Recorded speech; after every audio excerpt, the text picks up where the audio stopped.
Olá! Está no ar o programa Ambiente Legal, diretamente dos estúdios da TV Êxito. Você pode nos assistir no canal 27 da NET todas as quintas-feiras às 10h30 da noite ou nos nossos sites ambientelegal.com.br ou tvexito.com.br. Certamente todos já ouviram falar de Santos Dumont, pai da aviação, pois construiu um veículo que por meios próprios alçou voo, o famoso 14 bis. O que pese ser pai da aviação e ser brasileiro, o fato é que a aviação brasileira só veio se desenvolver décadas depois. Esse desenvolvimento tem bases consolidadas a partir da década de 60, com a criação do ITA, Instituto Tecnológico de Aeronáutica, o CTA, o Centro Tecnológico de Aeronáutica, e o marco industrial brasileiro na área da aviação, que é a Embraer, no final da década de 60.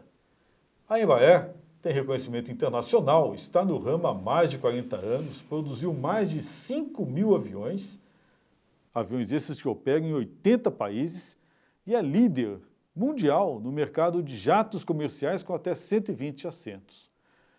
Ok, a Embraer é um marco tecnológico nacional, mas não é o único. O grande marco tecnológico nacional está no recurso humano gerado por este conjunto de atividades formatados a partir de um planejamento estatal. Para falarmos sobre isso e falarmos sobre o futuro, nada melhor que um profissional que participou, foi um dos ajudantes a desenvolver isso por 22 anos e que agora cuida de apoiar o desenvolvimento de novas iniciativas na área da tecnologia e da sustentabilidade. Nós conversamos hoje com Herman Ponte Silva, engenheiro e diretor da HP Silva, que desenvolve programas de excelência operacional e novas estratégias. Seja muito bem-vindo, Herman, ao nosso programa. Muito obrigado, Fernando. Herman, você, engenheiro, participou desse trabalho da Embraer, começou lá e terminou como vice-presidente, né? Isso, eu entrei na Embraer em 86 para trabalhar na área de produção e fui me desenvolvendo, galgando postos e atuei em várias áreas, Eu trabalhei muito tempo em produção, como eu falei anteriormente, na área de desenvolvimento de programas. Fui, durante 7 anos, responsável pelo planejamento estratégico da empresa. Voltei, depois de algum tempo, a ser responsável pelos programas da aviação executiva. A aviação executiva ela nasce na Embraer no ano 2000 e hoje representa uma receita da ordem de 1,2 bilhão. Trabalhei também muito tempo na área de excelência operacional e cuidei, dentre outras coisas, de inovação, sustentabilidade, RH, TI e várias outras áreas. Essa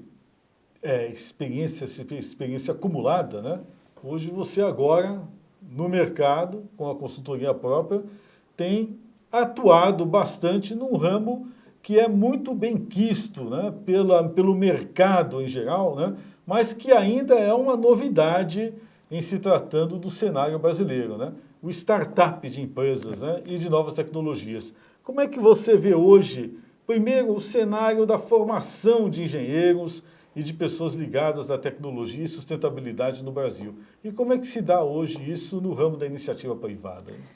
Basicamente, se a gente olha para trás e volta 30, 40 anos, quem tem 40, 50 anos lembra da história do engenheiro que virou suco, na Paulista. Ou seja, a formação de engenharia ela teve um grande boom na década de 60 e 70, 80, a partir daí ela perde um pouco de relevância e hoje é um grande gargalo para o desenvolvimento brasileiro, a formação de engenheiros. A engenharia volta a ser importante, eu diria, dos últimos 5, 6 anos. Essa visão ela passou a ser percebida por várias empresas, e para citar o caso da Embraer, no ano 2000 a Embraer ela cria um programa chamado PEE, Programa de Especialização em Engenharia, na qual ela, antevendo a necessidade de formação de engenheiros, ela cria um curso de pós-graduação em nível de mestrado para formar seus próprios engenheiros.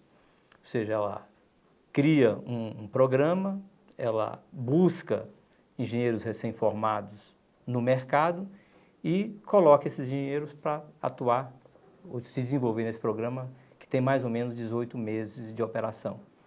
Com um grande objetivo, formar seus engenheiros e acelerar o desenvolvimento do engenheiro. Ou seja, um engenheiro recém-formado, com 1 ano e meio, ele sai mais ou menos com 3 anos de experiência. Então, essa visão, ela foi percebida, foi antevista, essa necessidade, e hoje eu diria que não se desenvolve tecnologia, país nenhum se desenvolve se não houver, entre outros profissionais, mas principalmente o engenheiro.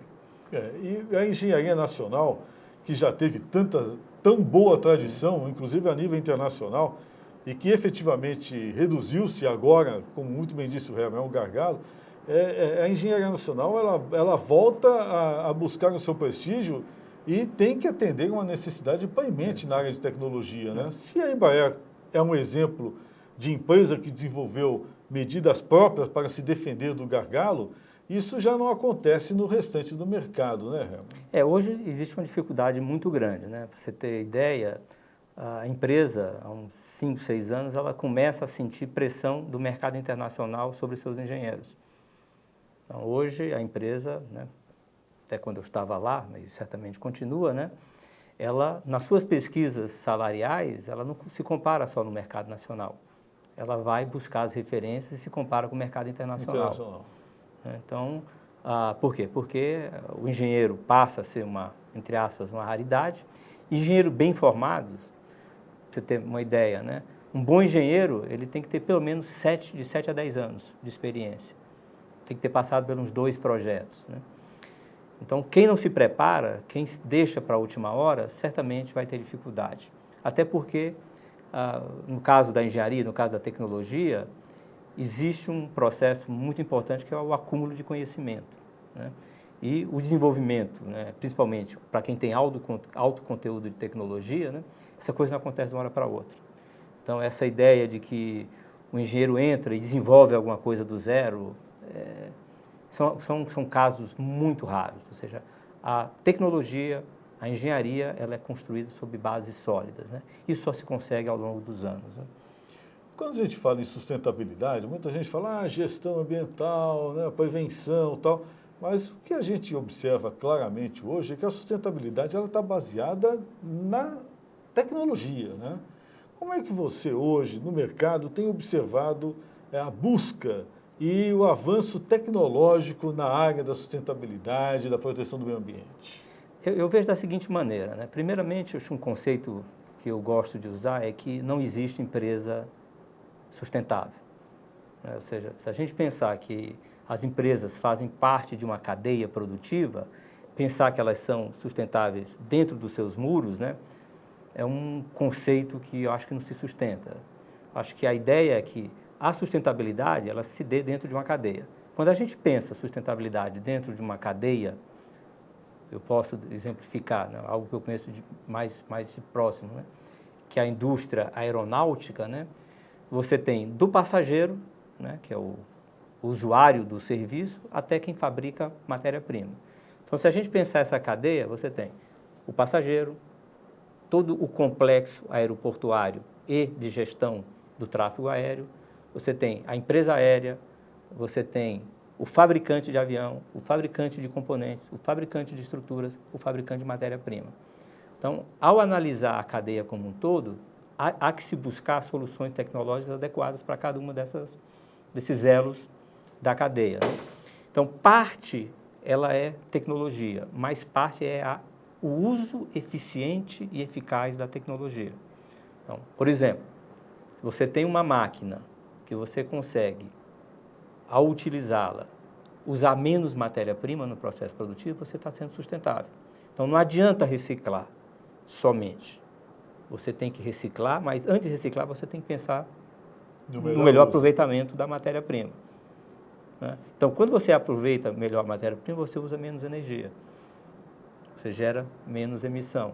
Então, se você quer ter uma operação eficiente, o motor que opera, que faz com que aquela máquina se movimente, uma máquina de usinagem, por exemplo, ele tem que estar adequado ao uso. Então, aquilo que você usou, você vai ter que se reciclar. Então, pense numa reciclagem versus uma utilização otimizada da matéria-prima. O que é mais eficiente? A utilização otimizada da matéria-prima, porque aquilo que sobrou do processo produtivo vai ser reciclado, sim, a custo de mais energia. Então, sai sempre mais caro. Então, quando você olha o processo como um todo, você passa a ter uma coisa mais otimizada. Então, o que eu tenho falado para clientes e para pessoas com quem eu interajo é, se você quer ser sustentável, a primeira coisa que você tem que ter é excelência operacional, porque você vai usar menos recursos, menos energia, menos água, vai gerar menos emissão. Então, faça isso. Quando você fizer isso dentro de casa, faça com seus fornecedores, faça com seus clientes, né? Isso ficando simplesmente na questão da eficiência da operação. Quando você faz isso, para você ter mais eficiência, você tem que buscar o quê? Pessoas com melhor capacitação. Então, pessoas com melhor capacitação acabam gerando um ciclo produtivo. Então, você é eficiente, você usa menos matéria-prima, você recicla aquilo que não é usado, você usa menos energia, você torna o seu ambiente mais seguro. A segurança no trabalho é sustentabilidade. Então, na Embraer, a gente conseguiu reduzir, na época que eu trabalhava, em mais de 75% o número de acidentes de trabalho. Foram mapeadas praticamente 100% das posições de trabalho, para verificar se naquela posição de trabalho, quais eram os riscos ocupacionais. E trabalhar para que a repetição daquela operação ela tivesse menos risco. E quando não era possível, você tira a pessoa depois de um determinado tempo. Porque uma pessoa que faz um determinado movimento, uma determinada operação, anos seguidos, existe uma tendência a que ela venha a se lesionar. Entendi. Então, o que é que você faz? Você abrevia, em vez de você esperar 5, 6 anos, 3, 4 anos você muda. Você passa a ter soluções em que as pessoas façam os movimentos abaixo do nível dos ombros, né? Então, ergonomicamente você tem melhor. Então, todos esses aspectos são aspectos importantes para a sustentabilidade. Então, você melhora o ambiente, você capacita as pessoas. E o último passo é você tornar esse ciclo um ciclo contínuo. É a melhoria, gestão, né? É a gestão. É. Então, bom, para cada uma dessas soluções, aí entra tecnologias. Então, por exemplo, se você tem um trabalho muito pesado, que é o trabalho de rebitagem, né, dos painéis para fuselagem. Então, para você ter ideia, uma pessoa que atua e faz esse tipo de trabalho, ela gera da ordem de 2.000 a 3.000 não conformidades para cada milhão de furo. Uma máquina, ao automatizar, cai para 5. Então, você tem ganho de qualidade, você tem ganho, porque você não precisa mais ter uma pessoa fazendo aquilo manualmente, o nível de trabalho aumenta, porque em vez de você ter um operador, você passa a ter alguém que vai trabalhar aquela máquina, que normalmente é por controle numérico. Então, à medida que você vai usando a tecnologia, você vai melhorando a qualidade, você vai reduzindo o custo, você vai precisando de profissionais com melhor qualificação. Então, esse é um processo que é um ciclo virtuoso, né? Você vai crescendo. Então, o uso da tecnologia ela é fundamental. Agora, tão importante quanto o uso da tecnologia é a capacitação das pessoas. Uma coisa traz a outra. Mas mesmo em tecnologias hoje dominadas, há como você melhorar muito. Há muito o que fazer na eficiência do processo. Exemplo, quando se lançou esse programa de excelência empresarial na empresa, a empresa fazia um avião, montagem final, um jato grande, em 22, 23 dias. Quando lançou? Quando se lançou. Tá. Hoje se faz em 7 dias. Em 7? Reduziu com eficiência com eficiência. Foi mais a eficiência do que o uso de tecnologia. Porque dentro de um determinado nível de tecnologia, há muito que se explorar antes de você partir para outro nível de tecnologia, que às vezes não é que seja desnecessário, mas para aquele momento há uma solução à mão. Veja que interessante, que é muito importante que você conseguiu, em pouquíssimo tempo, consolidar tudo o que se diz a respeito da ecoeficiência, da gestão ambiental e da gestão tecnológica. Ou seja, sustentabilidade é tecnologia e eficiência. Certamente. Né? Eficiência. E há uma modificação do próprio layout do processo produtivo, porque a qualificação das pessoas ela é demandada pelo aumento da tecnologia e, obviamente, por outro lado, ela acaba demandando melhores tecnologias, né? Esse aí é o segredo, né? Como você está vendo isso hoje no startup de novas empresas? Quer dizer, você hoje verifica a necessidade de termos empresários, empreendedores melhor preparados também? Quanto a isso, eu não tenho a mínima dúvida, né? Ou seja, isso já, na verdade, já começa a ser uma realidade no Brasil, né? As últimas pesquisas que eu vi já demonstram que o empreendedorismo, por falta de opção, que era uma regra, que era a maioria no passado, 5, 6 anos, hoje já inverteu. Se eu não tenho, os dados não sei se estão bem corretos, mas de cada 3 novos empreendimentos no Brasil, 2 já são por conta própria, ou seja, alguém que busca uma solução. E onde há um problema, há uma oportunidade e uma nova demanda. E uma nova demanda, né? Esse assunto nós vamos continuar a falar daqui a pouco, depois dos nossos comerciais.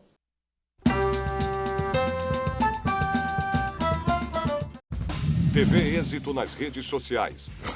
Siga no Twitter e curta nossa página no Facebook. Saiba primeiro o que acontece na nossa programação. Vídeos, fotos, notícias e bastidores. TV Êxito, a sua TV na web. Pinheiro Pedro Advogados. Direito, Justiça, Cidadania e Sustentabilidade. Desde 1985.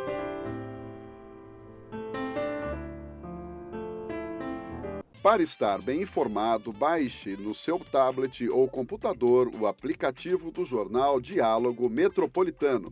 Na App Store e no Google Play ele é gratuito. Notícias do Rio de Janeiro e São Paulo em edições distintas. Você confere com a experiência de 60 anos de jornalismo da Alpha Prime Editora.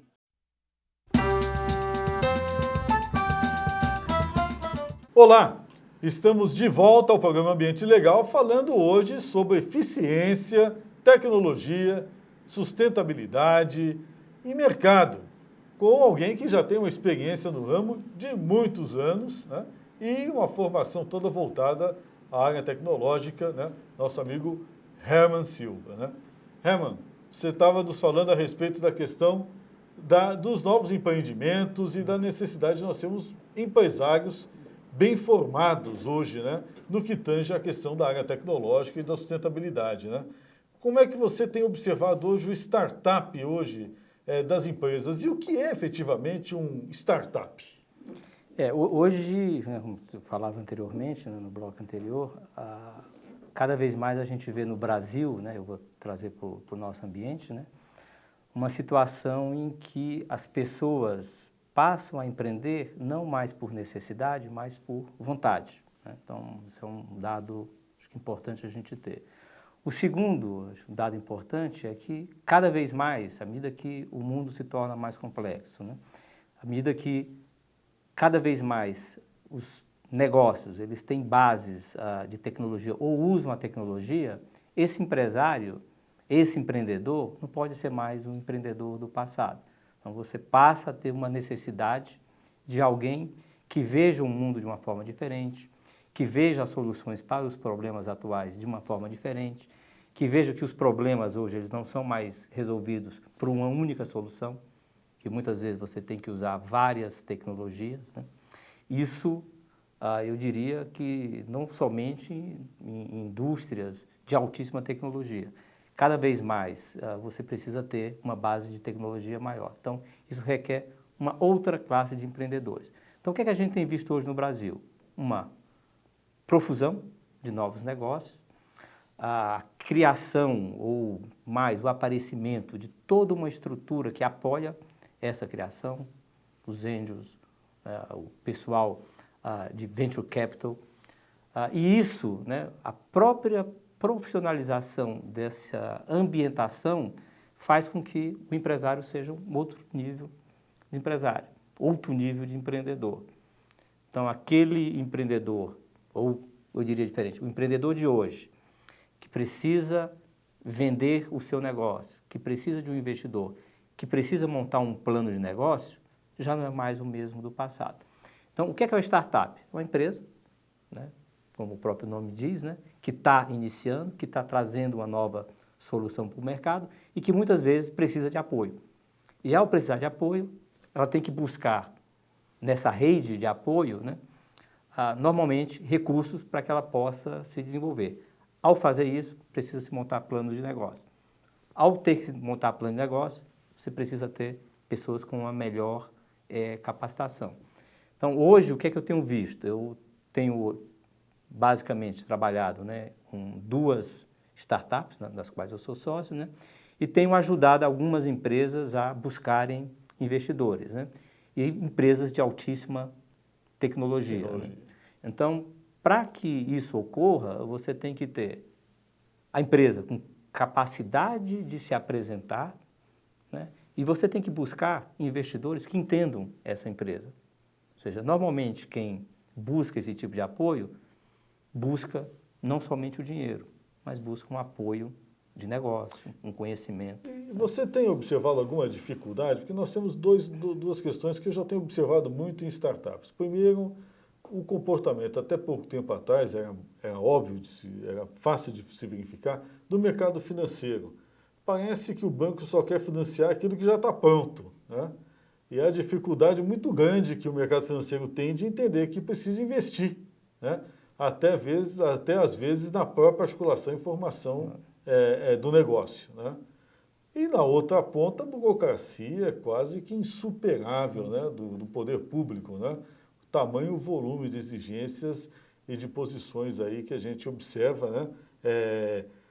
Posicionamentos reativos, né, à ação do empreendedor em determinados empreendimentos, né? Como é que você tem avaliado isso hoje e onde é que efetivamente uma empresa de consultoria na área de startup pode auxiliar o novo empreendedor? Eu vejo da seguinte forma, né? Primeiramente, né, todo mundo busca menos risco.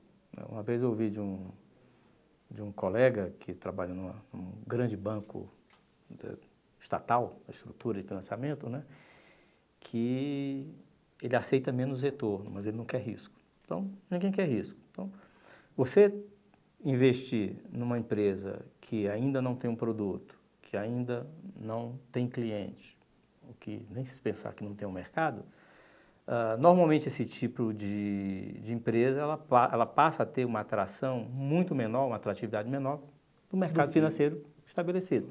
Daí entram os investidores individuais, que é o meu caso, entram os angels, entram fundos de investimento focados. Então, muitas vezes você vai falar do investimento da ordem de 2, 3 milhões de reais, né? Para um fundo grande, esses fundos não tem nem como investir, porque eles normalmente demandam estruturas de SA para que eles possam. Então, você vai ter que buscar family office. Então, o nível de solução para a vida da empresa, ela muda. Então, você pegar o sistema financeiro estabelecido, né, ele não vai querer aplicar, né? Então, recentemente, acho que foi na última sexta-feira, houve no ITA, né, uma feira de investidores para startups. E como é que é uma feira de startups, já que você está falando? Normalmente é um evento, né, em que há empreendedores de um lado, investidores dos outros, e nessa oportunidade são apresentadas, né, cada empresa apresenta seu plano de negócio, normalmente num tempo muito reduzido, e espera-se que a partir dessa... Ou seja, o cara tem que saber vender o negócio. Tem que saber vender, né? Ou seja, mais uma vez reforço o que foi falado anteriormente. O nível de quem está vendendo, o nível de quem está empreendendo é outro nível. Hoje já existem cursos, eventos que preparam, né, para que você tenha essa capacidade ou essa habilidade de fazer esse tipo de apresentação. Você tem que vender seu peixe em pouquíssimo tempo. Porque, por outro lado, você tem uma pessoa que vai ouvir 20, 30 apresentações. Né? Então, capturar o interesse, né, que hoje eu diria uma das grandes dificuldades do mundo moderno, é como é que você capta a atenção.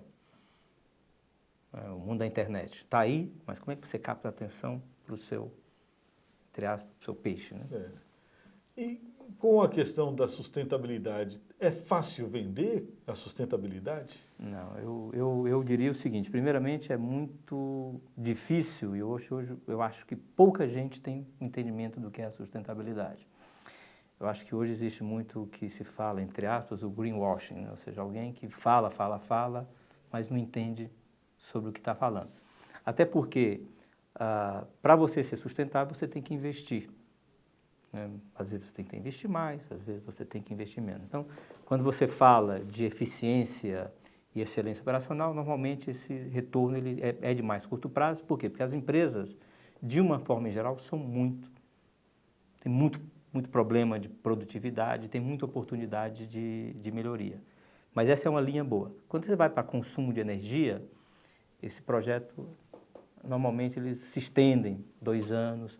Quando você vai para oportunidades na área de aproveitamento de água, considerando que muitas empresas elas têm seus poços artesianos, etc., os investimentos começam a se pagar em 3, 4, 5 anos. Então, para você ser sustentável, primeiramente, como eu falei, eficiência, excelência operacional, e você tem que ir fazendo aos poucos, ou seja, faça aquilo que você consegue ter um retorno mais rápido, porque você está fazendo bem para a natureza, fazendo bem para você, a empresa. Agora, o fato é que o ambiente regulatório também tem que auxiliar, né? Quando a gente fala em sustentabilidade, é necessário que haja um ambiente legal, do ponto de vista normativo, né?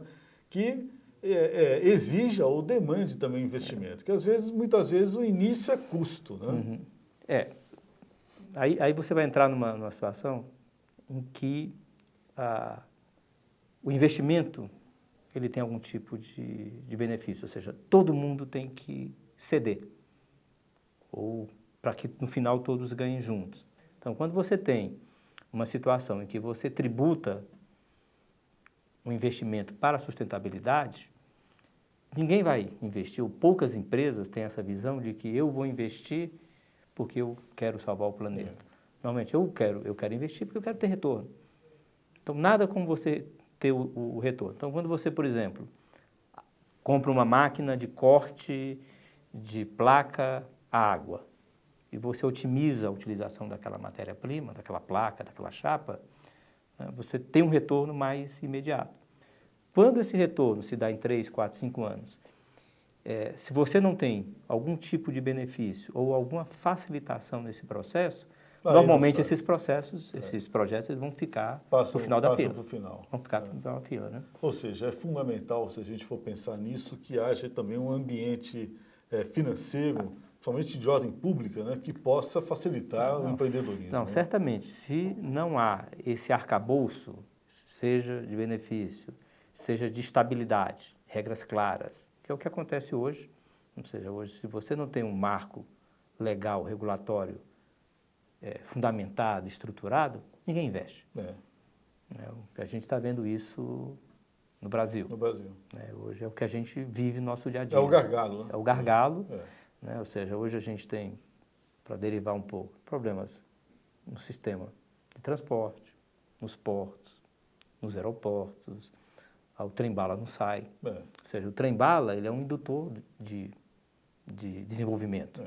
Ninguém pode pensar no trem-bala como alguma coisa que vai se pagar em si próprio. É um projeto impagável economicamente dentro dele próprio. Agora, quando você olha um projeto dessa magnitude como um vetor de desenvolvimento de uma região importante, como é o eixo Rio-São Paulo, e passando pelo Vale do Paraíba e várias outras regiões, é um indutor de investimento. E fazer essa conta é difícil. E pensar em sustentabilidade de um projeto dessa magnitude, né, extrapola o retorno econômico de eu investir X, porque eu vou transportar X pessoas, eu vou ganhar X por passagem, isso se paga. Então, há que se mudar esse tipo de abordagem para que as coisas possam fluir. Né? Ou seja, nós temos aí todo um universo de novos conceitos, né? E novas possibilidades e também oportunidades. Né? Eu acho que nós tivemos hoje aqui uma oportunidade de absorver, né, a maturidade e a experiência de quem lidou com isso, lida e vai lidar ainda por muitos anos, né, auxiliando o desenvolvimento de novas atividades em nosso país. Herman, muito obrigado por sua presença, viu? E obrigado a você que nos assistiu e até o próximo Ambiente Legal.